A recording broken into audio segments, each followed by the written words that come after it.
Ħidma intensiva f'dawn l-aħħar 6 xhur waslet biex jibda jiffunzjona teatru ġdid, il-Vascular Hybrid Theatre fl-Isptar Mater Dei.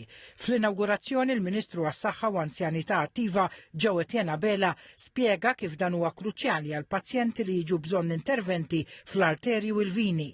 Dan huwa teatru li huwa mammar b'apparat tal-aħħar portata li jħalli lill-ispeċjalisti tagħna jagħmlu operazzjonijiet fuq l-arterji, operazzjonijiet serjissimi li jsalvaw il-ħajja tal-pazjent. Biss fl-ewwel ġimgħa tal-operat tiegħu diġà ġew operati 20 pazjent. Dan huwa investiment ta' 2.7 miljun euro li minnu ħajibbenefikaw ħafna u ħafna Maltin u Għawċin. Il-Ministru Abela spjega kif dan l-apparat avvanzat jippermetti lil professjonisti jaraw arterji f'diversi bnadi tal-ġisem tal-pazjent mingħajr ma jkun hemm bżonn li tinfetaħ parti mill-pazjent. Dan jgħin biex isiru ferm aktar interventi b'riżultati aħjar u banqas komplikazzjonijiet tal-pazjent.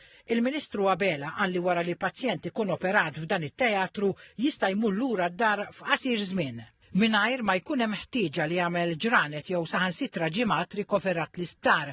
Il-teatru mhux biss fih lodod biex isiru ċertu interventi normali, imma fih ukoll apparat sofistikat fejn jistgħu jsiru interventi minn sieq il-pazjent permezz ta' toqba żgħira. Il-Vascular Hybrid Theatre se jkun kruċjali wkoll biex isiru interventi f'emerġenzi u inċidenti ta' traffiku li jkunu jirrikjedu intervent fuq arterji li ġew milquta jew saħansitra mċarta f'inċident.